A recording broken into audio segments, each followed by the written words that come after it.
Muy buenos días, bienvenidos a Las Verdades de Miguel en Televisión. Hoy es domingo 15 de mayo.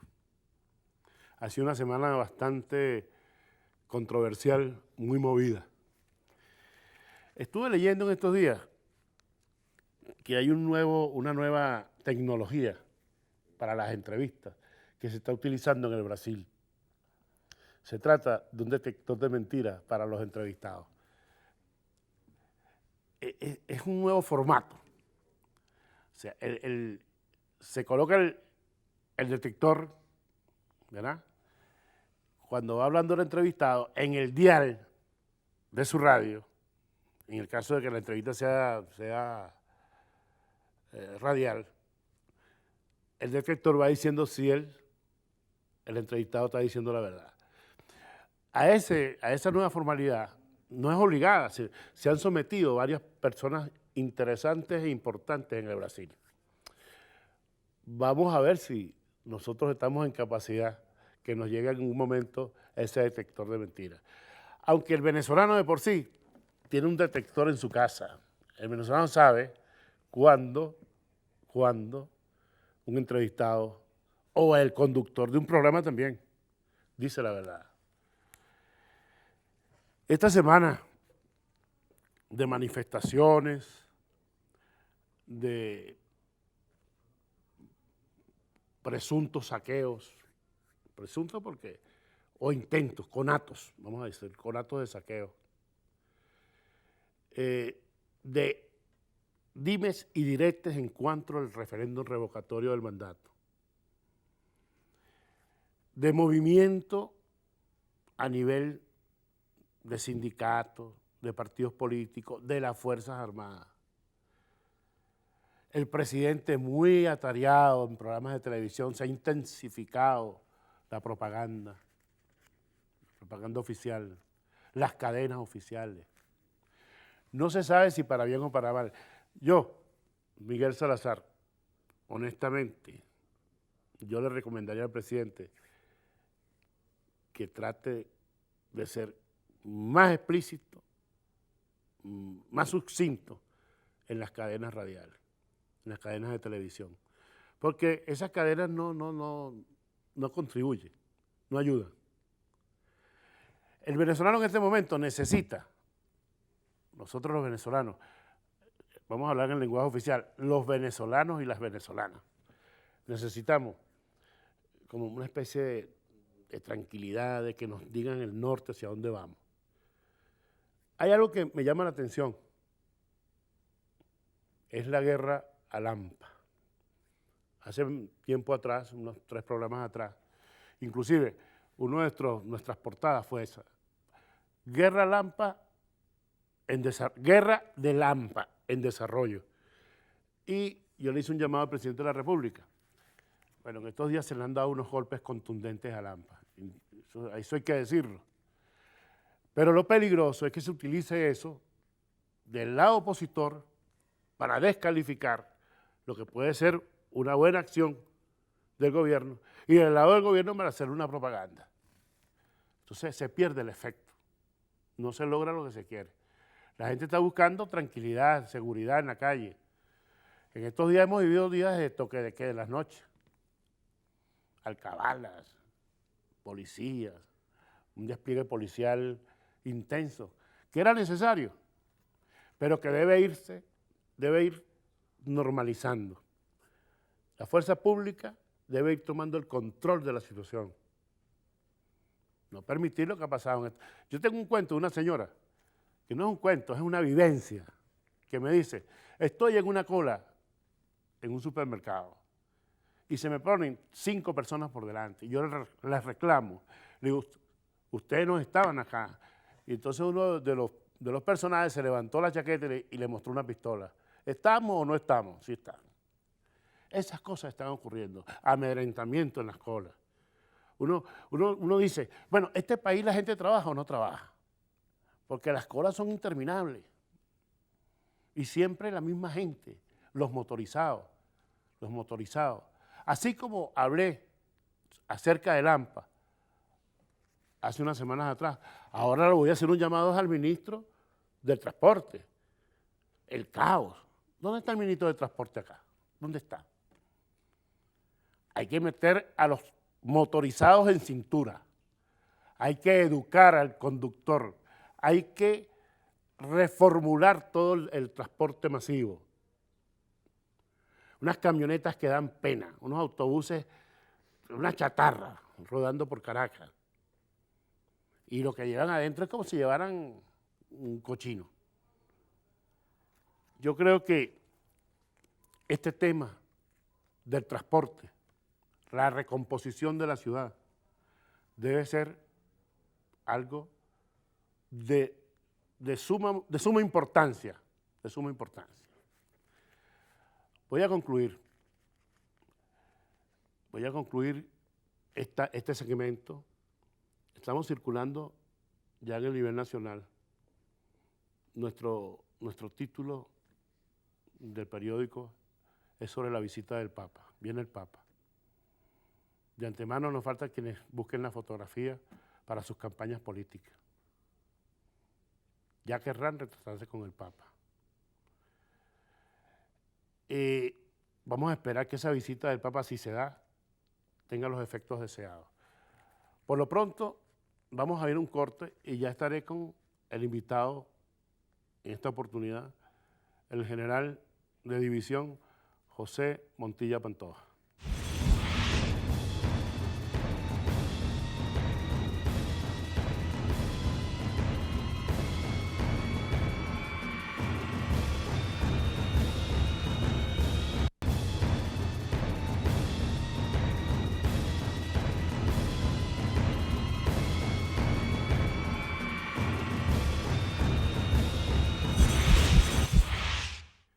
Hay un tema que interesa de sobremanera a todos los venezolanos, siempre, digamos desde hace muchísimos años, 200 años atrás, que es el tema militar. Porque el militar en Venezuela, por su trascendencia, su trayectoria, por los mitos o por lo que se quiera que se ha creado en torno a su figura, significa o ha significado orden, seguridad, unas veces para bien o para mal, porque otras veces ha significado persecución, en fin. Pero sobre todo el venezolano siempre ha sentido mucha admiración por el militar. Dicen que al venezolano le gusta mucho una gorra. En estos tiempos, llevamos 17 años, si se quiere, de gobierno militar, entre comillas, y eso me llevó a mí a traer como entrevistado a un militar, a un general que tuvo un papel muy interesante a comienzos de este proceso. Se trata del general de división José Montilla Pantoja. Montilla Pantoja es de la Academia Militar, promoción 1982, coronel Antonio Nicolás Briceño. Montilla Pantoja fue jefe de la Policía Militar. Con nosotros, nuestro invitado. Bienvenido, general Montilla Pantoja. Bueno, muchas gracias, Miguel. Gracias a toda Venezuela, gracias a ti. Sí, bueno, estoy escuchando lo que tú estabas hablando sobre los militares y su influencia en la vida política venezolana. Desde que la República fue creada el 5 de julio de 1811, los militares han tenido influencia plena en el desarrollo, en el desarrollo político de Venezuela.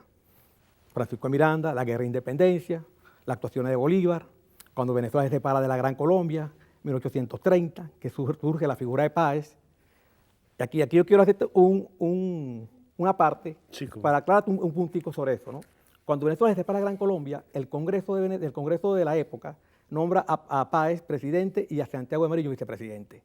El Congreso estableció dos cuestiones que cayeron muy mal en los militares, que le quitaron ciertos privilegios que tenían ellos, porque y los militares se consideraban los héroes de la patria, los libertadores, y ellos sentían que debían tener privilegio sobre el resto de la población.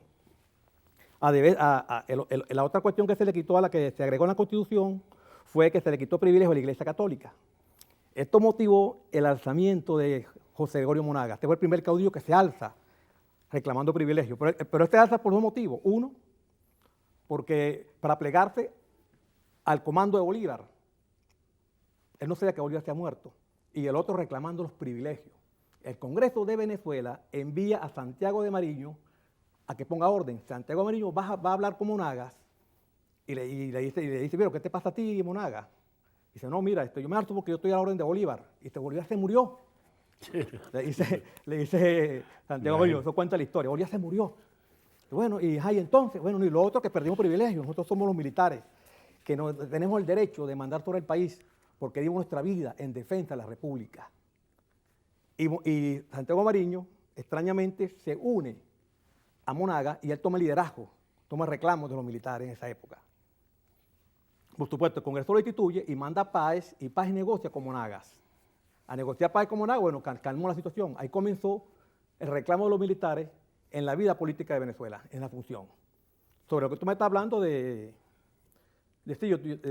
que ocurrió conmigo en la época del comienzo del gobierno de Chávez, es verdad, pues. Yo tuve una actuación importante, fui un hombre de mucha confianza, el presidente de la República, y tuve mi actuación siempre cumpliendo con la Constitución y mis deberes militares. Mira, general, ¿dónde estaba usted el 27 de febrero de 1989? Fuerte Tiuna. Yo era comandante de la compañía de policía militar. ¿Tuvo alguna participación en la calle? Mira, tanto el 4 de febrero como el 27 de noviembre, yo siempre estuve del lado de la Constitución, cumpliendo... Sí, pero estamos hablando del 27 de febrero de 1989.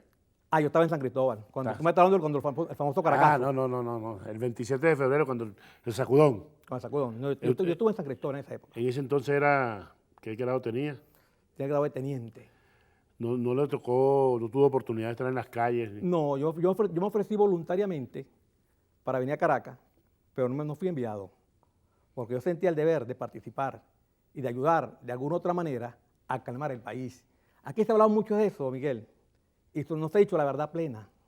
En esta época hubo saqueo. Eso de que el pueblo se levantó a reclamar su derecho, eso es una historia que no es real. Hay una historia que yo le escuché a muchos líderes, militares por cierto, y de políticos que hablan de 3.000 muertos. Nunca hubo 3.000 muertos, nunca lo hubo. Según el estudio que hizo Paulino Agamo, que era presidente de la Comisión de Política Interior, hubo 360 muertos aproximadamente. Posteriormente aparecieron unos 60 muertos en lo que llaman la peste, y esto daría un número aproximado de 400 muertos. Eso fue todo lo que hubo en el Caracazo. Aquí hablan de 3.000 muertos, esto es una gran mentira. ¿Dónde van a esconder 3.000 muertos en este país? ¿Dónde están los familiares? ¿Dónde están los reclamos? Son cuestiones que han ido creando, ¿verdad? Una realidad que no es una realidad.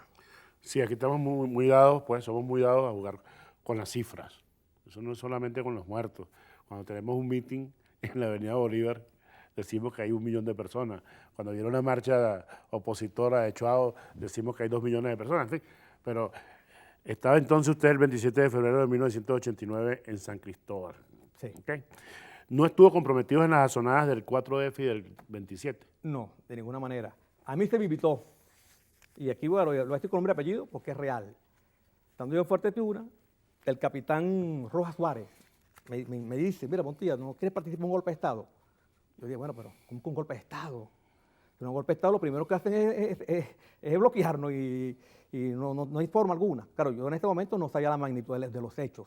Sin embargo, desde que yo era teniente ya se hablaba de que el comandante Chávez, eran mayores, Chávez, Arias Carde, había un movimiento que se estaba armando para rescatar la dignidad de las Fuerzas Armadas.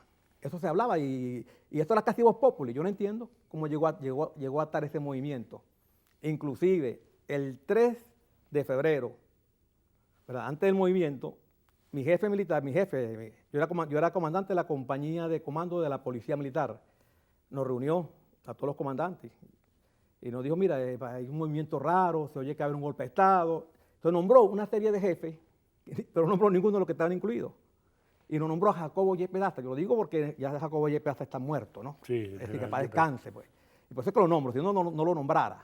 Total, que la visión de la Fuerza Armada iba por otro lado. La visión de los jefes militares de la época sobre el golpe estaba completamente equivocado, a pesar de que el golpe fue denunciado por un mayor que se lo dijo al director de la Academia Militar de Venezuela, y era el comandante general del Ejército, pero por alguna otra manera no se tomaron las acciones correctivas para evitar que el golpe ocurriera. Ya.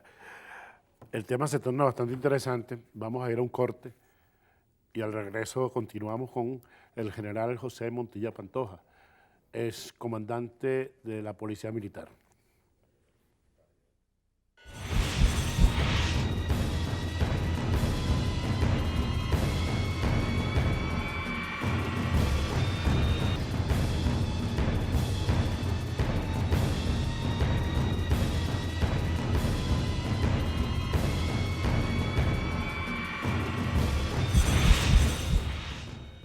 De regreso estamos con el general José Montilla Pantoja, con quien sostenemos algunos temas bien importantes del estamento militar.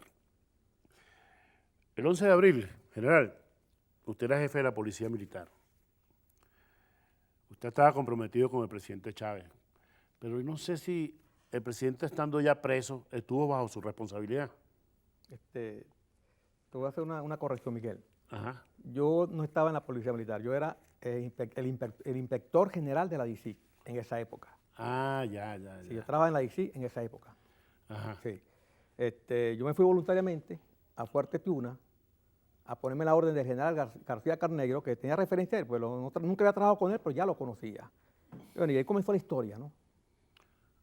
De mi actuación el 11 de abril. No tuvo no supo del destino del paradero del presidente Chávez.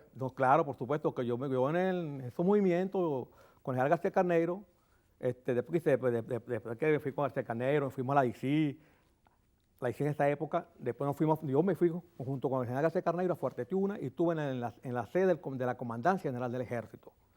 Sorpresa la mía, que cuando llego, se encontraba full de generales, de civiles. Yo vi a Carmona Estanga sentado en la silla del comandante general del Ejército, dando instrucciones. Y él para el momento era el presidente de Fedecámara. Él no era autoridad. Y ya estaba dando instrucciones. Me encontré con Arias Cárdenas, me senté al lado de Arias Cárdenas y comenzamos a hablar.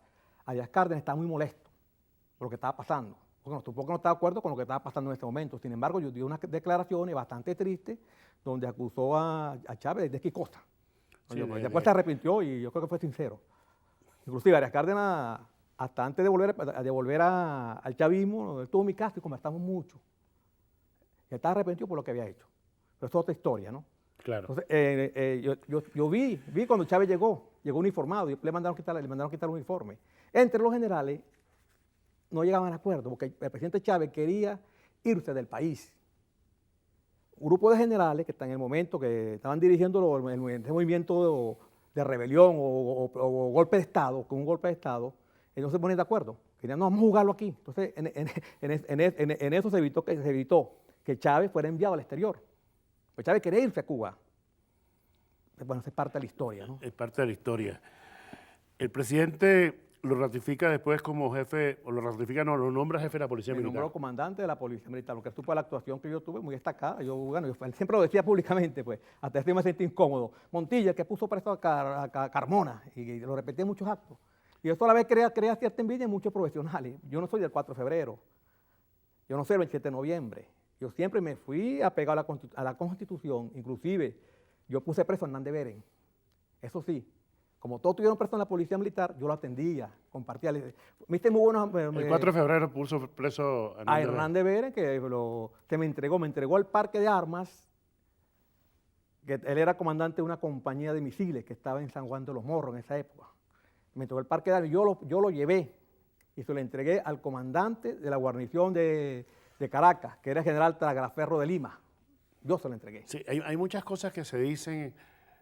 También tuvo preso a Diosdado Cabello, ¿no? No, yo no lo vi. Si estuvo preso, en el momento lo reconocí, pues. No sé si estuvo preso. No te sé decir, sería decirte mentira. Yo no lo conocí en esa época. Creo que estuvo preso en Fuerte Tiuna, no sé. Hay un grupo de oficiales que estuvieron presos en Fuerte Tiuna, inclusive se creó un batallón, una unidad especial. Estuvieron detenidos, para meterlos detenidos ahí. Mire, general, usted comparte las tareas de la Fuerza Armada Nacional Bolivariana en el curso del actual proceso político. Mira, yo pienso que la Fuerza Armada debe hacer una profunda revisión, porque la Fuerza Armada no puede asumir el costo político, ¿verdad?, del gobierno. La Fuerza Armada debe dedicarse más a sus funciones institucionales, seguridad de la patria, hacer respetar la Constitución, apoyar al presidente como comandante en jefe, pero no puede asumir el costo político de los errores que comete el gobierno.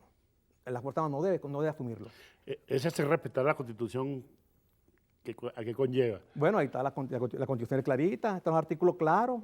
Si, por ejemplo, en este momento sectores opositores consideran que se está violando la Constitución, entonces la Fuerza Armada Nacional Bolivariana tiene que salir y vamos a hacer respetar la Constitución. Bueno, mira. Es una cuestión de interpretación. No es cuestión de fuerza, sino recomendarle, por intermedio del ministro de la Defensa, al presidente de la República, las actuaciones que debe hacer, inclusive inclusive estar vigilante sobre lo que haga el gobierno nacional. Aquí yo te voy a no, después espero tu pregunta. Yo quiero agregarte algo. Entonces, ¿Lo puedo hacer? sí, cómo no. Fíjate, ahorita mi modo de pensar, yo sé leer la Constitución. Yo sé leer, como sabe leer los diferentes venezolanos.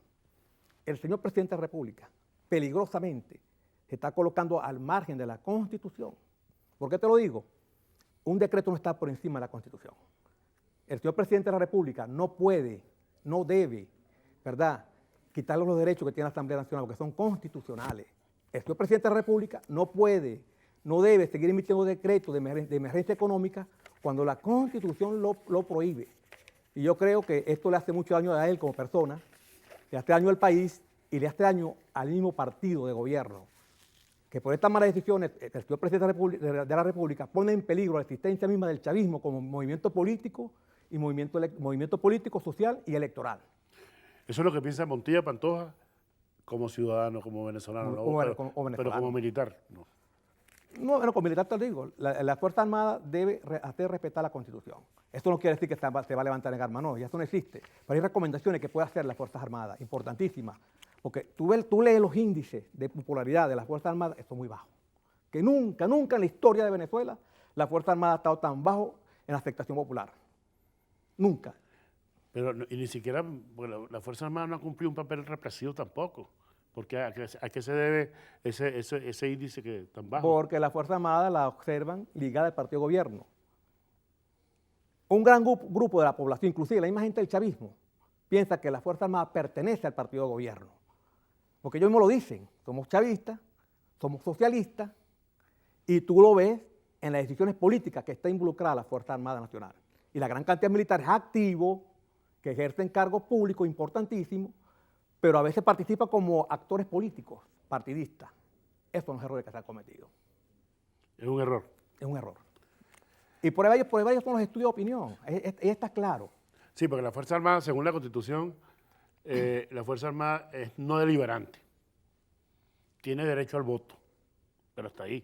Sí. Pero sí de verdad se ve participación en actos de proselitismo político a miembros de la Fuerza Armada. Sí. ¿Qué pasaría si es al revés? Si usted, uniformado, se le ocurre ir a un acto de la oposición, por ejemplo. Bueno, sancionado completamente. Tú has visto pues, lo que fueron a firmar ahorita. Fueron a firmar. Que es un acto de indisciplina, que un militar solicite, firme en contra del presidente de la República. Claro, pero, de su comandante en jefe. El comandante en jefe, Claro. es un acto de indisciplina. Pero si los jefes militares lo dicen públicamente, lo hacen, o si aquí hubo un ministro, ¿vale?, que mandó a darle donde duele a la oposición. Esto no se puede hacer. Los militares tienen, mira, el 328 está claro. El artículo 328 de la Constitución de la República Bolivariana de Venezuela está claro. Los militares no pertenecen a ningún partido político, a personalidad política alguna. Bueno, tú te das cuenta cuando tú dices que soy chavista, soy socialista, soy antiimperialista, esos son epítetos que los militares no lo deben estar diciendo, que no le traen ningún beneficio, al contrario. Un gran sector de la población, minoritario o mayoritario, está en contra de eso. La Fuerza Armada pertenece a todos los venezolanos. ¿Usted se considera antiimperialista? No, yo no. Yo soy venezolano, ¿vale? ¿Antiimperialista no? No, yo soy venezolano. Yo no creo en imperio. No hay imperio. El imperio lo inventó Fidel Castro en la lucha revolucionaria cubana, ¿vale? Que habló del imperialismo. ¿No hay imperio? La palabra imperio como factor político. Son palabras de la revolución cubana que nosotros las hemos adoptado. ¿Y bolivariano se siente? Por supuesto, y también soy paisista. Únicamente bolivariano, yo soy paisista también. ¿Paecista? Sí, por eso que me duele mucho cómo borraron a Páez de la historia en Venezuela. ¿Cómo lo tumbaron allí en la encrucijada, bifurcación que va hacia Guanare, Biscucuy, que había un monumento ecuestre de Páez? Lo tumbaron y desapareció de la noche a la mañana. Bueno, en el Zulia hay un municipio que se llamaba Páez. También lo borraron, colocaron un municipio bolivariano. Estamos con un general paecista. No, bolivariano y paecista. Vamos a un corte. Ajá. Y al regreso vamos que nos comente sobre la situación actual, situación política venezolana, ya como paisano. ¿Cómo no? Perfecto.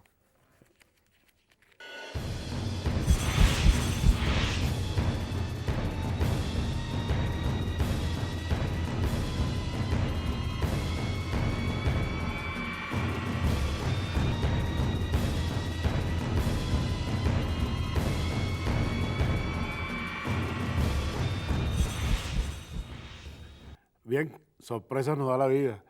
Siempre hemos hablado de, somos bolivarianos, y de repente nos hemos encontrado con un militar que se dice no solo bolivariano, sino paecista, un término prácticamente borrado en estos últimos 17 años de la historia política venezolana. General Montilla Pantoja, hábleme como, sin embargo, como paisano, ya no como militar, usted puede hablar tranquilamente. ¿Cuál es su opinión de la situación venezolana? ¿Qué opina de lo que está ocurriendo en el país? No, la situación venezolana es crítica. Es crítica porque tú ves las grandes necesidades que sufre el pueblo de Venezuela. El desabastecimiento, no hay medicina. Yo soy víctima de eso. Yo no consigo la medicina ni de mi esposa, ni las mías. A pesar de que gozo de un sistema propio de seguridad social que lo maneja la Fuerza Armada Nacional. La situación, ahorita tú sabes, ayer hubo saqueo.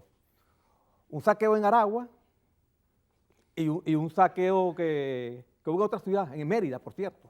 Bueno, eso está pasando en Venezuela. Estamos casi, en cualquier momento aquí puede desentonar un enfrentamiento entre venezolanos, para no hablar de guerra. ¿Sabe? Ahora que me habla que ayer hubo saqueo en Aragua, hay un hecho que nosotros solamente si nos metemos en las hemerotecas y leemos sobre el tiempo, en 27 de febrero del año 89, podemos conocerlo. Días antes del 27 de febrero, precisamente, se presentaron saqueos en la población de Turmero, estado de Aragua.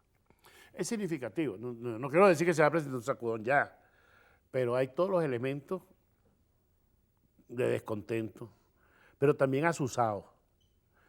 Ahí hay una cuestión que se presenta por demás muy interesante, no solamente asusado, por un lado, la gente interesada en que haya saqueo, pero por otro lado el gobierno conteniendo los saqueos o los posibles saqueos a través de los bachaqueros. Esa es mi percepción. Sígame comentando. Sí, mira, hablando de los bachaqueros, ¿vale? Es impresionante cómo los bachaqueros incrementan el costo de los productos. Yo a veces me explico cómo hace una madre venezolana para darle la leche a sus hijos. Primero no se consigue, y cuando se consigue con sumamente costoso. Pote de leche casi en 2.000, 3.000 bolívares. La leche materna, que un niño normalmente, por lo menos los hijos míos hacían esto, cuando estaban bebés, se toman 3 potes de leche materna a la semana, o se tomaban, no sé en este momento. ¿Cómo hace para comprarla? Si está escasa y cuando la vende muy cara. O sea, el problema de Venezuela es muy crítico, Miguel. Es terrible. El Estado de Venezuela de alguna u otra manera debe buscar la forma de solucionar este problema. Y no se le ve solución. Y esta es la preocupación que tengo yo como venezolano, que Venezuela entre en un nivel tal que no puedan corregir estos problemas. Y tú no lo ves, yo no lo veo. El ministro Pérez Abad dijo que llegaron 40.000 toneladas de medicina. Bueno, yo recuerdo una vez que un ministro dijo, llegaron a Venezuela 1 millón de papel toalé. Hay papel toalé hasta por tal parte. Bueno, ¿dónde está el papel toalé?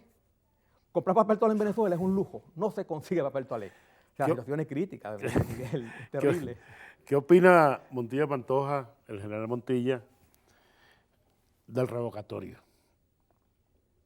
Mira, es un derecho constitucional, que yo pienso que el reglamento que dictó el CNE, ese reglamento es impropio, es ilegal, es irrito. Porque tú no puedes crear un reglamento, Miguel, para hacer las cosas difíciles a los venezolanos. Cuando la Constitución, lo único que te pide a ti para un revocatorio son el 20% de la firma del patrón electoral, más nada. El revocatorio se debe solicitar y en 2 meses los venezolanos deben tener el derecho de votar en contra del presidente o a favor del presidente. Ahora, el gobierno ya se ha declarado derrotado. Mira, tú ves que le tienen un terror al revocatorio. Esto está como la pelea de Foster con Rondón. Rondón antes subiste al ring, subió asustado. Ya estaba derrotado. Si ahorita hay un revocatorio, el gobierno, por la actitud que está tomando, ya está derrotado. Debería más bien, en lugar de decir que no hay revocatorio, debería dedicarte a buscar los votos necesarios para ganar el revocatorio. Sí. Hay que recordar que los precios de los artículos regulados, en lo que a economía se refiere, no son modificados desde el año 2015. Pero mira, vamos a seguir, estamos hablando del revocatorio. Ajá. El gobierno ha planteado que se conozcan las firmas de quienes solicitaron esta primera fase del revocatorio. ¿Qué tal? Mira, eso yo lo veo como para mí es insignificante. O sea, no debería ser, porque el problema no es ese, el problema son el 20% de la firma. Lo que está haciendo pareciera que es para retardar más el revocatorio. Pero yo veo, más que miedo, más bien parece una estrategia del gobierno. Yo no veo, Bueno, yo no creo en eso del miedo. Bueno, tú la ves en las caras. Cuando tú dices, mira, mira, pon un ejemplo deportivo. Se ven las caras, pero nunca el Mira, corazón. te voy a como poner dice un la ejemplo canción. deportivo, Miguel. Ah. A mí me gusta mucho el deporte, ¿no? No sé si te un ejemplo deportivo. Aquí hubo un boxeador, él dijo a sus hermanos que eran cumaneses, o sea, son cumaneses, uno murió, Pedro Gómez, y Antonio Gómez. Pedro y Antonio. Pedro Gómez pelea con Choso Saijo en Japón y pierde una decisión a 15 asaltos. Antonio Menor prácticamente está buscando la revancha con Choso Saijo para ganar el título y reivindicar a su hermano. Mira, Saijo dio vuelta y vuelta y vuelta para evitar la pelea con Antonio Gómez. Vuelta y vuelta. Antonio Gómez acabó con todos los aspirantes y se colocó primero en el mundo. Y fue una pelea obligatoria con Saijo. Saijo a subir al ring ya estaba derrotado. En 5 rounds lo fulminó Antonio Gómez. Por cierto, en esta época lo compararon con Willie P. y con Sandy Sadler. Fíjate la calidad de boxeo que tenía Antonio Gómez. Entonces, eso pasó. Así anda el gobierno, anda con un terror con revocatorio. Cuando sube este revocatorio, lo va a perder. Lo va a perder por ellos mismos. ¿Usted está de acuerdo que, por ejemplo, un alto funcionario del gobierno firme contra el presidente? Mira, no lo debería hacer. ¿Y si Un alto funcionario. ¿Y si lo hace? Bueno, son sus responsabilidades. Recuerda que los funcionarios son un cargo de confianza. No es igual un cargo directivo que un funcionario normal, que un obrero, que un oficinista. Él puede firmar cuando le da la gana, pero cuando son cargos de seguridad, de confianza, no debería firmar. ¿Verdad, general, que deberíamos rescatar un lenguaje más decente en los programas de televisión? Sí, estoy de acuerdo Entrevistado y entrevistador. Estoy de acuerdo ¿verdad que sí? contigo, estoy de acuerdo contigo. ¿Sabe por qué se lo digo? Cuando usted me dice que el gobierno tiene miedo, me lo está diciendo de una forma muy respetuosa, porque está diciendo lo que usted piensa del gobierno. El gobierno tiene miedo. Pero yo ayer escuchaba a un político en un programa de televisión decir, el presidente Maduro, voy a decir la palabra fea, pero bueno, un lugar común. El presidente de la República tiene culillo. ¿Qué es esto, chicos? Sí, no es una palabra adecuada. Sí, ¿en dónde estamos? O decir, los militares, como lo dijo ayer, son unos ladrones. ¿Qué ha pasado con la fuerza militar? Que no hay, en otra situación, seguramente, este señor hubiera tenido a la DIN esperándolo en la puerta. Es lamentable, eso no debe ser, porque la institución militar forma parte de la República. Hay que respetarla, pero también cuando los militares intervienen en la lucha política, ocurren esas cosas.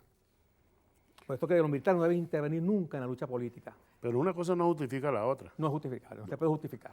La ofensa a un ciudadano no se puede justificar, y No se mucho menos a una justifica. institución como la Fuerza Armada. Independientemente de Ahí lo estamos que de la acuerdo. origine. Pues.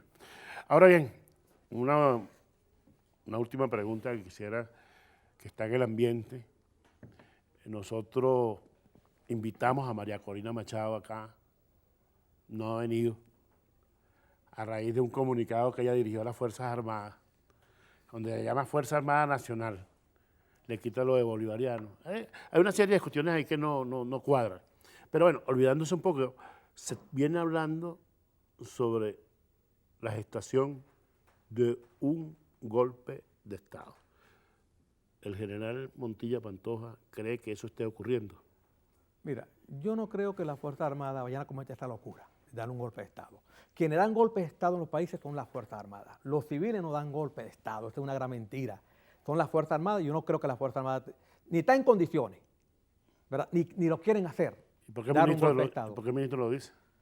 Bueno, él tiene que explicarlo, porque él es el comandante jefe de la Fuerza, él es el comandante de las Fuerzas Armadas, el comandante jefe presidente. Pero hay descontento de la Fuerza Armada. Bueno, mira, tú ves cómo está el país. Las Fuerzas Armadas son un reflejo del país, porque los militares tienen sus problemas económicos. Bueno, quiero agradecer la visita, pues, que nos dispensó el general Montilla Pantoja. General, de verdad muy agradecido con su presencia acá en el programa. Y vamos a un corte.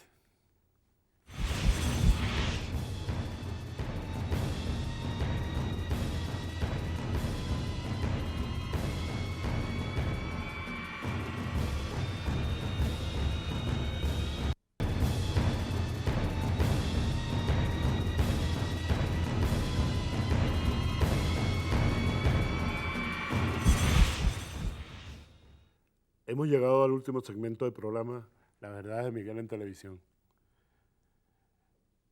Esta semana estamos circulando como siempre, desde el pasado viernes, La Verdad de Miguel en gráfica.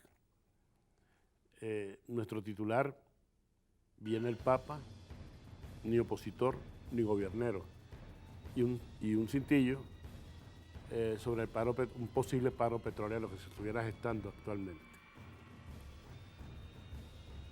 En Las Verdades Ocultas, que es este segmento finalizando el programa, yo debo decir que se ha convertido del programa en el segmento más esperado, o uno de los más esperados. A nosotros los venezolanos nos gusta lo oculto, lo misterioso. Y partiendo de ese sentir, yo les puedo decir que los días siguientes serán decisivos en el panorama político nacional. En este lapso han de mantenerse las características y condiciones que permitirán conocer cuál será el rumbo del país. Me pregunto, ¿un nuevo paro petrolero? Ustedes han escuchado hablar de Schlumberger, no lo pronuncio bien, es una empresa de servicios que se encuentra actualmente en Venezuela, que tiene una importancia vital dentro de PDVSA. Esa empresa provee servicio a todas las firmas petroleras del mundo y se le identifica, fíjense ustedes la contradicción, se le identifica con la familia Bush. Aunque PDVSA lo ha desmentido, la empresa, con su casa matriz en Houston, ha anunciado una disminución de sus operaciones actualmente, lo que indica que hace sus maletas para marcharse de Venezuela.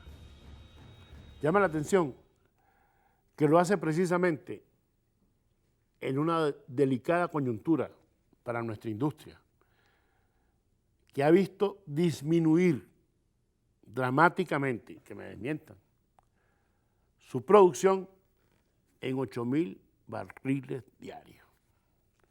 Yo por aquí tengo, no voy a tener mucha chance, es un poco bastante denso, pero sobre este documento, una rendición de cuentas, un informe que se le entrega al entonces ministro Rafael Ramírez, año 2013, sobre la situación petrolera. Este informe lo voy a desarrollar en las próximas Verdades de Miguel impresa. Es bien interesante. Y en función de eso yo hago una pregunta. ¿Juega esta empresa de la que estoy hablando un papel similar al jugado por Intesa SAIC en la antesala del paro petrolero del año 2002? Curiosamente, hoy uno de los más ejecutivos de PDVSA fue antes director para Latinoamérica de una firma absorbida por Schlumberger. Esa empresa tiene en la directiva de PDVSA a uno de sus más connotados empleados. Tendrá que ver con la recomposición de la petrolera venezolana, donde se gesta una nueva organización semejante a Gente de Petróleo. ¿Ustedes recuerdan Gente de Petróleo? El brazo ejecutor de la huelga sucedida entre los años 2002 y 2003. ¿Se trata acaso del mismo personaje que desde el piso 4 de la sede de los Guaraguaos en Puerto La Cruz, exploración y producción, pudo salir ileso de la huelga que él apoyó? ¿Sabía usted que la calidad de vida de los trabajadores petroleros anda por el subsuelo? ¿Será el actual presidente, esta es una pregunta, el actual presidente de la Central Bolivariana Socialista de Trabajadores, la nueva versión de quien fuera presidente de la Federación de Trabajadores Petroleros? ¿Se está gestando un nuevo paro? Es una pregunta bastante delicada. Por cierto, el Zulia viene de capa caída. El 4F terminó en el Zulia siendo una lejana nostalgia para uno de sus comandantes.